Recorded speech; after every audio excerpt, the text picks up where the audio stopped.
to RELaunch Live Podcast. RELaunch Live Podcast. Talking all things real estate, the strategies that build it, and sharing their own life-changing growth plans. They are two of the most dynamic people in the business with one common goal: to make you rethink, reimagine, and be re-inspired in your life and business. Welcome to the RELaunch Live Podcast with your hosts, Veronica Figueroa and Jeff Lobb. All right, here we are, RELaunch Live Podcast. Super excited to be here. I'm Jeff Lobb, and this is definitely not Veronica today. She's with us, our co-host today, but super excited to have Eric Perez with us today. Eric, welcome. What's up, Jeff? Thanks for having me. That intro had me fired up. I'm like, I know, man. It's good stuff, right? Jeff and Veronica. I'm like, oh, they're going to be upset when they see me. I'll tell you that. They will not be. Not when they get done hearing what we got to talk about, though, man. That's all about the content and the value, right? Making you rethink, reimagine, right? It's all about rethinking. So for those who don't know, Eric is the Chief Operating Officer of the FIG team, has his hands in everything from leads and listings to all the strategies and systems that are being used. And we're going to break it down today a little bit so we can kind of give away those really good ideas that are going to make people some money, get them to rethink what they're doing in their business, right? Absolutely. So cool, man. So last week we talked a lot about, when Veronica was on, we were breaking down stuff with, the listing strategy, having the iBuyer kind of model, the acquisition type thing where you generate the leads that way. And we kind of broke that down. And not everyone in the universe has like an acquisition team or that iBuyer home cash offer thing. So super great idea. But let's talk about a couple things. If I don't have that, what are some other strategies we could break down to find inventory in this business right now? And what are some things you guys are seeing and doing? Yeah, I mean, it goes, once again, Jeff, thanks for having me on, but it goes again to what you were saying, that everybody has the same ability to provide that same value to the consumer, to gather those listings or to even start that entry of the funnel, right? Because even though we start a lot of cash offer, we can buy your house, it's less than 10% that actually goes through because, there's a discount to offer in a lot of ways. So how do you take that? How do you steer that conversation, or how do you take that conversation and make it worthwhile for a solo agent, right? And there is some tools that a solo agent can use, and I'll even name drop a few here now that we thought about it. Like we used a platform called Zoodealio for a long time before we actually got our own money to buy. Why? Because Zoodealio is a front end consumer-facing product where the back end's connected to multiple iBuyers, Open Door, even Zillow, things like that, and you can whitelist it and brand it for yourself. So like, hey, I don't have the money, right, to buy your house, but let me give you, the front end piece of this that's going to allow you to submit your address, get a few cash offers, and at the same time, it's going to present my traditional offer as well, right? And so when you're going through it, so I mean, we used that before we had money, right? Any agent can sign up for that, a couple $100 a month. But I think what should really be thought about is the basics. One thing we went away from so much, and it's like because we got in bed with Zillow and other things like that, or things were handed to us, we just had to worry about having that great 65 to 70-second beginning of a conversation to see if we can convert them or not. Was like, what do we stop doing that we had to restart doing to gather business, right? Just listed, just sold mailers. If anybody would have told you that, Figueroa team wasn't doing that for the last 18 months and 19 months, it's like, well, now that internet generation funnel is coming down, it's slowing down, and we're not getting those leads that we were, you got to go back to the basics, right? And being consistent. And that's really what it turns out to be, like 7 to 8 months consistency is when you'll see results. So, yeah. All right, so two things I want to break down real quick because I like to, I want to make sure people heard the word because I'm sure we're going to get asked afterwards. Zoodealio was the platform. Yeah. Fortunately, I had the pleasure of, I've known, so Kayla, I think it's Laios. She's the CEO. I always mispronounce her last name, but she's a sweetheart. I met her at Inman. She's the best. Not that long ago. We were literally getting ready to go back in the green room to do some talking stuff. She's heading to the green room. I'm like, hey, what are you doing? What are you talking about? She's like, oh my God, you didn't hear the company we created? She's like, no, we created Zoodealio. I'm like, tell me about it. Let's go. And it was awesome. Yeah. Like they were just kicking it off at Inman. And you guys have used them for a bit because that's a good launching pad for those like who don't have a whole system of iBuyer stuff to get the leads. Well, it's white labeled. So know what we did, Jeff? We blended our own cash offer in there with acquisition. So now what are you giving the consumer? You're giving them 3 institutional offers, what I call them, because, you know, Open Door, Zillow, they all get their money from this. It's all institutional funding, right? It's all Wall Street money. So, and then you're also putting your own cash offer in there, and then you're also offering your listing, like what that means to them. Yeah. And then typically, what does the consumer want? The most bang for their buck.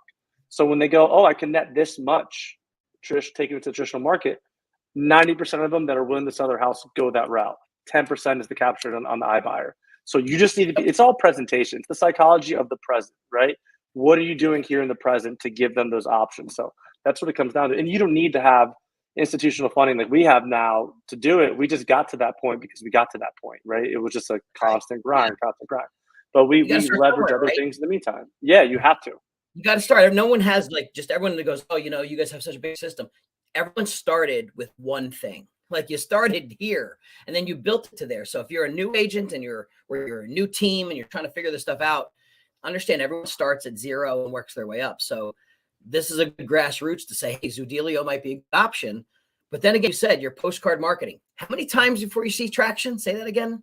How many times you got to mail it? 7 to 9 months, like of consistency, like honestly, that's got to be budgeted and beginning of the year or however you do it, right? So if you're a single agent, you can do your budgeting models a lot easier. But for us, it's like every quarter, here's our budget. We're going to spend this much and we're going to consistently mail it, you know, at this rate. And then, and then you won't see anything till 7 months. Like you're just going to let's be honest. If you do, but it's the experience, right? You can not only do mailers, you got to do open houses because when that neighbor down the street is looking at that listing, they see the sign. Now they've seen that you're able to market and bring traction to the house. Now they see, you know, 15 days later, there's a pending, you know, rider on there. It's the whole omnipresence of the experience. And that, you know, you do just listed, you know, open houses. It's a process that you need to do that's in the consumer, you know, or their potential consumer an experience that they can see from the outside looking in. And they go, oh, if I sell my house, I want to feel that way too. I want them to put on this whole, you know, grand opening or open house type of thing there. So let's talk about something that I know I've been talking a lot about, and I'd love to pick your brain on too. I think we could both share on this one is let's talk about the word exploiting the marketing. And I hate to use the word exploit. It sounds like a bad word, but what's happening is I see most agents making the biggest mistake. They finally get the golden listing. It's a cool property. You know, you're going to have 10 offers, 15 offers. They get so focused on just getting it in the MLS. They barely get some marketing going. And then the offers come in. They're juggling offers. It's under contract. They move forward. And now they're chasing another golden opportunity. And yet, Aaron, you know, they missed the window of the marketing they should have done for that one listing to win more listings. Right? 100%.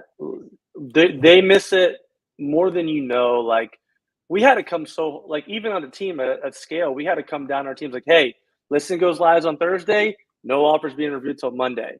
So it had to, because although it's like, oh, well, my seller, this and that, you're missing the boat on multiple buyers, like so many active buyers who, if they're willing to walk into the door of a house, they're farther down the funnel than someone who's clicking online, period. They take the time out of the day, they got in their car, they're showing up. That is a much more high intent buyer than traditional one it's ironic to me that agents won't go through that process of making sure they're able to generate buyers, but they'll spend $7,000-$10,000 a month on Zillow. Like it blows my mind. It blows my mind. So I always go like, you can generate buyers from it. From a team perspective, you can generate agent leads. And I was talking to you about this, Jeff, earlier today when we had a conversation. It's like, you don't understand. Like if you got someone calling on an MLS inquiring on that property, get their name, build a relationship, get their phone number, get their information, figure out what they are, what they're about. Because that's a really good agent. And if you're looking to build a team or want to build a relationship and build some sort of camaraderie in your community, that's where you go. Someone who's actively trying to show somebody a house. You know, that's your number one agent lead. So, you know, squeeze that listing, baby. Squeeze it. It's a conversation we could talk about next about maybe even from a recruiting strategy. Yeah. But let's finish the exploiting part because so let's say I heard you say like you put it in on Thursday, no showings till whatever Monday. And in some markets, we understand a lot of markets have different rules. Some allow coming soon, some don't. True. So take this with a grain. Some people might argue, well, Eric, is that really good for the seller? Is that really stalling? Yeah, sometimes it is, because if you give the seller 3 or 4 days to get more offers and more people in, you're going to generate a higher opportunity. Here's where I think the agent needs to think. The agent needs to, like I said, if you could put it in on a Thursday and either no showings or coming soon, get yourself 4 days. Try to get signs in the ground. B, run some Facebook ads. Your coming soon is happening, because even if you found 5 people that took that Facebook ad and shared it with their friends buying a house, if you took in some leads from that, give you a chance to prospect and do some circle prospecting. Give you a chance to do the stuff that's going to get you the wow factor of this listing. And then, of course, you need to do the open house. If you don't want to do it from a team leader, get someone to do the open house, because even if you picked up 3 new people from that, it's 3 new people you had versus just getting it under contract and leaving. So, yeah. I mean, and there's one big thing too. Market your own database with that listing. Market your own database first. Because I don't know, like I said, I don't know MLS rules. I don't know if you're able to, like, under the same team leader or whatever your structure is, if you can be the buy and sell in the house. We can in Florida. We can represent both sides. Most markets, you'd be dual agent, or yes, you could do it in most markets. So when you're doing it, why not market your own? Market your own database. That should be your first step. Truthfully, before you spend on Facebook leads to gather the unknown, gather what you know and put it internally. So that's another component I wanted you to touch on at least. Yeah. So I think there's probably 6 or 7 things to create new opportunities with each one listing to create more leverage to get more people, right? Because we know you're going to get the offers, you're going to get that. But so let's transition. You just talked about something kind of cool. So when someone calls into one of your listings, maybe a name we know or don't know, an agent, they want to show the property. Yeah. You're taking their names, put it in the database or having them in your database. And then what? How are you using that? What's the so? Oh yeah, I love it. So it's from a team perspective, one thing that you always want to do when you're growing is bringing in that new opportunities, like bringing in those new agents to develop them, right? And continuously doing so. You always got to keep on recruiting, right? We're coached by Chet Black, so we're always recruiting. You know what I mean? We have to be. And not saying that all you do is stay in recruiting, because we can talk about that all day. But going forward to what you said is that when you're doing that from a team perspective, you're traditionally picking up new agents and trying to show your value proposition to people who've never sold real estate, who's literally never sold real estate. So the way you're getting them in is a little flashy, relationship building, things like that. But at the reality of it, if you can give value to an individual, especially someone who has some of the right habits and work ethic, why not someone who's currently showing a house? That's what my mindset was. It was like, do I want to keep going to schools and chasing these brand new agents, or someone who's actually already working? And I can say, hey, let me pour into you. And because I know you have most of the good habits already, you're going to explode and it's going to work better for both of us as a partnership, right? So basically, we devised a system, right? And I'll just talk about conceptually, not exactly what is done, but conceptually, somebody calls in, right, to inquire on a listing. They speak to an individual, whether it's a listing agent or we have an agent care specialist, takes their information down, right? Name, phone number, email, and that goes into our database. We use that information, we store it for long periods of times, and then we make an intentional email marketing database for recruitment purposes, right? Which is value adds. Don't just say, hey, come join my team, look how good it is. It's like, hey, this is why you should list, what you should not take any showings till Monday. This is why you should market your listings this way. This is why you should do this with your buyers. Like value adds, like give them value consistently throughout the email marketing. And then when they do want to make a change, because nobody's always happy, this is just what it is, right? Especially during the new year when people are making a switch. Right now is the time that you put your repetitive amount. Anyway, they're going to call you. Yeah. Why? Number one, you had market share because you had the listing. Yep. Number two, you took their information down and you're giving them value without them asking for it. And number three, they don't know where to go next 90% of the time. So you take, most of the time. I tell you what, I started doing this about, we have a large team, but just if you want to look at for scale purposes, we did this about 10, 11 months. My agent pond, my agent database and my CRM is like north of 700 people now. And we just launched our first email campaign effective. And I can get details with that. I think I'm actually doing a mastermind with Veronica on that. So we can talk about like the technologies used and all that. But we had over 50% open rate. We had, I think it was a 10% click-through rate. So it's about 70 people click through. We had 12 people start our online interview process and 6 people completed. So we had 6 agents that came through that single, and it's like awesome because now we bring them to the onboarding process, and these are people that were already selling real estate. So so what happens, and it happened to us in our October, November class for onboarding, for those people are now like, they're slowly creeping up the list because we just gave them the little bit of support they really needed from a team perspective. But it all started with the conversation because they were showing houses and we know they were selling real estate. So that's kind of how it worked, and how can we help you sell more real estate? Are you doing anything other than email marketing to that group? Is there any type of social? We also, yes, it's the same thing. So you would load that same list or that same data. You connect it to whatever social media tool you're using. We just use Facebook Ad Manager, and you would blast a similar recruiting style social media post to them. So they're seeing it on social and they're seeing it on their inbox as well. And, and then we're trying to couple it now, because now we do have a recruiter. We can see the people who are engaging with both. We're going to start the warm calls and the warm follow-ups and just the, hey, how are you? We know you inquired on this house. Sorry, you didn't get the house, or maybe you did get the house. Can I? And the easiest way to get the email, and I'll tell you now, because we're trying to, agents like, well, I'm going to give you information. We want to send you our next upcoming listings. Yeah. We want to give you more information. So it's easy. Like, they're like, oh yeah, of course. Like, I got this buyer. I'm going to show, I got more buyers. So yeah, as well. That's a great tip. So yeah, if you're on our list, well, if any new listings that come on, you'll get them first from us. So you can have first dip. That's a great value. So the execution was this: you get their name, get their information, get their email, because you'll put them on a list.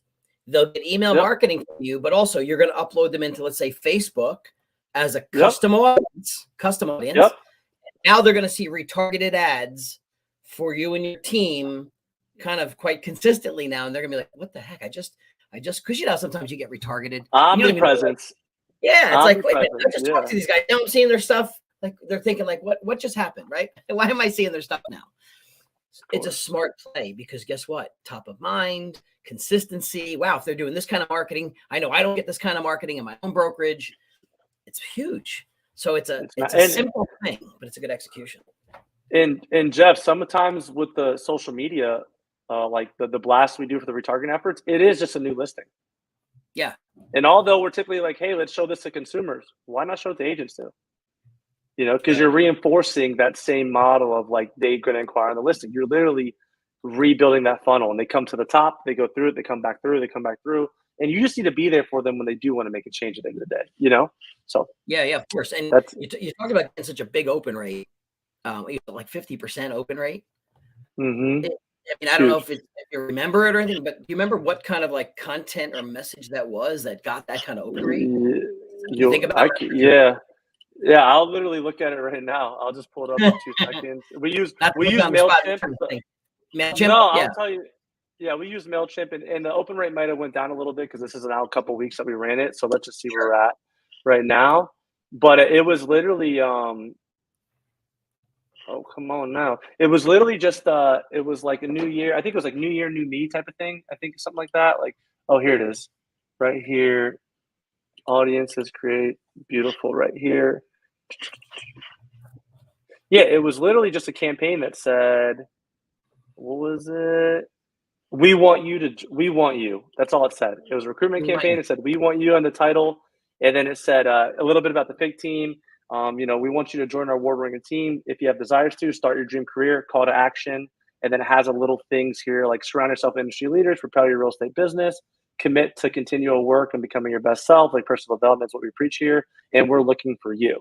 And we had 3 call to actions throughout the email. And we do a little bit different through a recruiting funnel, but yeah, that's basically what it was. I will send a detail if anybody wants that. Let me know. I'll send them a little tip of that. And I love, I know we're working with the team on the newer platform. We have that Coach 52 thing. That could be a good call to action too. If you want to join some of our coaching platforms as a draw and attaching them with the Coach 52, we can put on that. 100%. And I mean, and one thing that MailChimp has now, if any of you like nerdy people like me are out there, they do customer journeys now. So customer journeys allow you to, and it's not something new, but now they have engagement tags. So depending on how they engage with your campaigns, you can actually retag these people in the database. So, I have them high intent, low intent tags, depending on their activity. So anybody that comes back to high intent, we retarget them first again. and then you just keep those ones there. Yeah. And that's how we're kind of running the process now. And we actually do it for agent recruitment, buyer, and seller funnels. So any lead that comes to our database, we do long-term journeys, all done at this point. All right, so let's clarify that a second, because that I know, like, I heard you, but I want to break that down. So when a MailChimp email, for those who don't know MailChimp or may want to now start using MailChimp for these features. So when MailChimp goes out, right, it shows you the open rate, right? It'll show you opens, right? What other days did you show you opens? What else does it show you? You can, the data, I'll tell you right here. Open rates, click-through rates. Pull this bad boy up right here.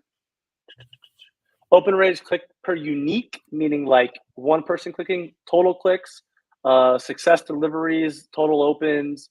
If you're selling stuff throughout it, obviously we're agents, we're not selling stuff throughout it, but orders, average revenue per order, total revenue. Yeah, just like things of that nature. It has all, and then they also do, it's really cool, click map. And it's like a heat map. It shows you what you have there. It shows you where people are clicking the most. So you know where your most distinct call to action should be. And what we learned is that people click top CTA, bottom CTA, top most, bottom, second most, middle, third most. So how do they read your email? Top, bottom, middle. Yep. Top, bottom, middle. So make sure when you're delivering your content. And then I find myself doing that all the time. I'm like, no one does that. I found myself doing that all the time. I'm like, wow, okay. It's because you're on a mobile device. 89% of people are on a mobile device. So you're just scrolling. Top, bottom, middle. You want to see what and then very, very seldomly do you go halfway through an email and click it. You either start it and click it, go all the way down and read it, then click it. Very seldom is the middle piece. So your big CTA is going to be top and bottom for sure. Top first, bottom second. That's a good tip. So when you get that, so when the email goes out, they've clicked on stuff, done stuff. Now, how do these tags apply to where do you have to tag it yourself, or does it kind of tag? No, in the journey, you can set like as many emails as you want. So like, let's say your first email you get is, little info about the Figueroa team. Second email you get is a value add. That's what we call it. Called no call to action value add. It's like why you always do open houses, right?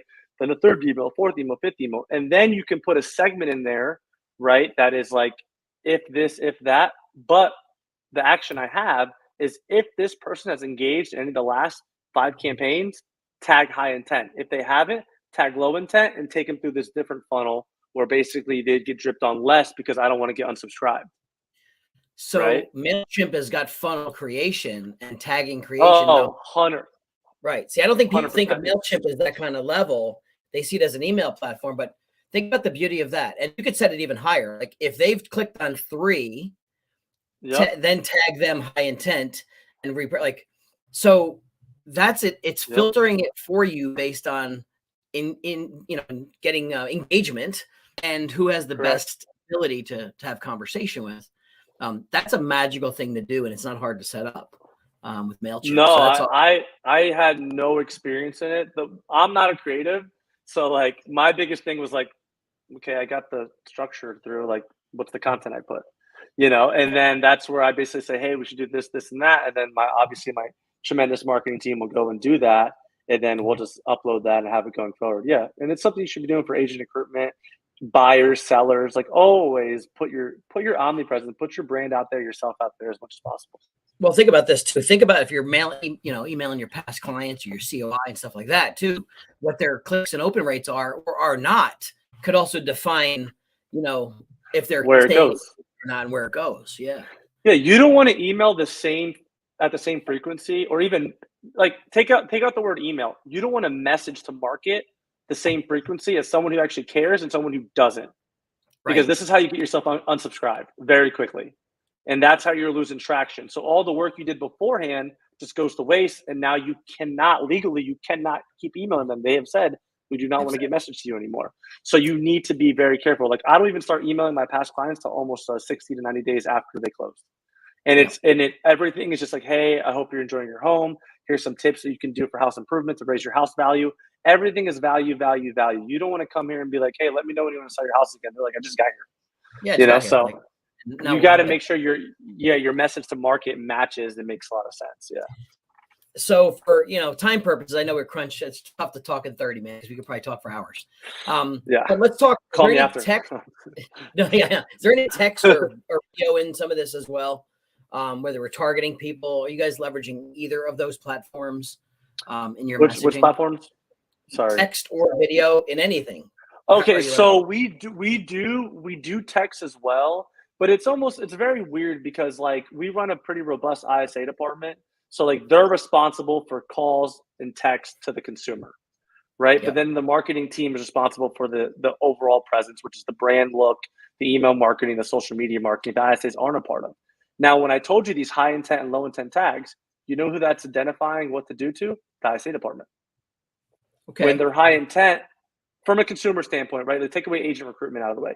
But that's why we want to get a recruiter to make these calls. But from a consumer standpoint, if they're high intent, that's who the ISA should be calling because they know who you are. Right.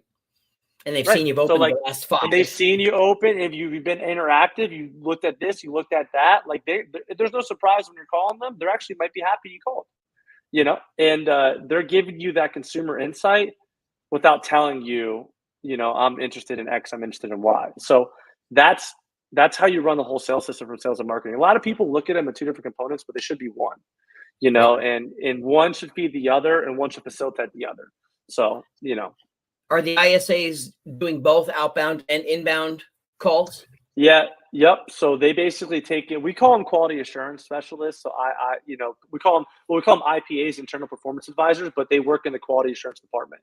So we have a customer centric ideology with the team. So like we do outbound dialing. Everybody has 1 hour a day outbound dialing in a Mojo dialer. And those smart lists that are derived in the Mojo dialer are from the intent tags, right? So like there's a list of high intent people. So that's who they're calling first.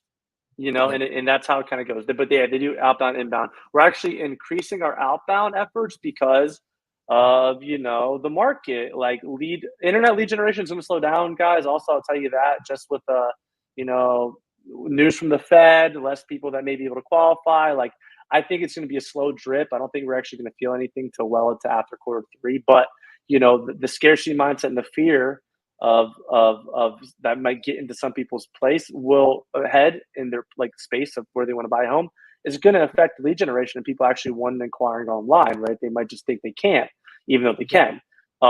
So with that being said, outbound dialing needs to increase. Whatever you guys did in the last Q4, you got to increase it by 20-25% going into Q1, Q2 for sure.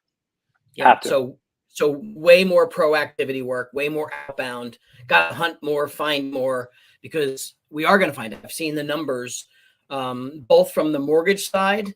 Let's face it, the mortgage side of things. Let's face it, refis came to a screeching halt, but a slower halt. Right? So everyone's focused. You should always be focused on the resale business. So from a resale standpoint, if inventory's still tight and interest rates start to creep, look, anytime an interest rate bumps, buyers start to lose the amount of buying power they had. They can only afford less. So that means they wanted to go to a $500,000 listing. They were willing to go 5.25, but now they really can't go 5.25. They can only go 5 as their max. Now they're getting pushed and compressed. So we need to be doing more and finding more people to work with because it's going to shrink up a little bit. Yeah, and your past clients from 24 months or anybody who was not ready to sell right now is like, listen, this is your biggest opportunity to sell your house for the most money right now. And the real thing about it, because everybody says like, oh, the buying power, interest rates. Here's the reality of it. They're going to lose a little bit of buying power, but the average sales price is still 16%. It's up 16% nationally. So it's not going to come down to adjust to them yet, right? Of course, I think it will. So that's why you need to tell them, like, yeah, sellers, you're here. Once the buying power goes down, supply and demand, you're going to economically have to meet the buyer at some point. So if you want to sell your house, it's now, period. Yep. So I just did a video on that earlier, pushing it out. Like later today, I'll probably put it on social, but it talked exactly about that. And what's going to start to happen is when you're taking these listings, you finally get them and they want here because their neighbor got here 6 months ago and really the market's not bearing here and you can't. Who are you going to think they're going to get mad at? The realtor. Hey, you guys aren't doing your job. You need to do more marketing. Why don't we have multiple offers that are over asking? Because they want here when things start to shift and it's really here. No one wants to admit they missed the boat. So it's a window. They got to make it. And also, Jeff, and the one thing I always say to my team and everybody else I speak to is like, hey, consumers are more educated now than ever. So you need to be able to educate them more because you have to show your value proposition as an agent. You have to be able to explain what we just spoke about in depth, detailed, and with confidence, right? So educate yourself, because consumer has so much access to information in real estate, they think they know things. Not saying that they don't know things. They have way more information they did now than the last 10, 15 years. But you still need to be like, when the market is shifting, that's where you're going to be the educational, that knowledge, that pool of knowledge. And this is your opportunity to be like, I know what the hell I'm talking about. This is why these factors matter. So immerse yourself in that information. Like go on YouTube and go as deep as you possibly can. Is what I recommend people to do. Right. I'll tell you what, if you don't, two things are going to happen. You're either not going to get the business, or you're going to get the business and get beat up because they're going to blame you and their expectations were not set right. So it's going to set you up for failure, and that's never a good position to be in. So, and everybody talks about, like, with the market change, the bottom third is going to fall out of agents. The bottom third, it's like this really weird narrative I hear about. No, those are the agents that didn't want to pour themselves in and to learn more. Because if you truly educate yourself, you'll withstand any market change. You'll be on top, but you have to pour into yourself and figure out, how do I get better? How do I get smarter for this industry? And really understand the landscape, really try to. Couldn't agree with you more, man. Hey, our time is run out, buddy. I really enjoy speaking with you, man. We could probably do another session down the road with tons of other stuff in your pipeline. So thank you, Eric, for being with us today. Super thrilled. And thanks for sharing, man. Hey, thank you, Vedo, if you're watching, for the opportunity. And Jeff, thank you for having me on. And everybody in the background, thank you so much for putting this together. Cool, man. All right, Jennifer, take us away. We're out of here, guys. See you. You've been listening to the RELaunch Live podcast, helping you rethink, reimagine, and be re-inspired in your life and business. Make sure to like, rate, and review the show. Find the show on Apple, Google Play, Spotify, and YouTube. See you next time.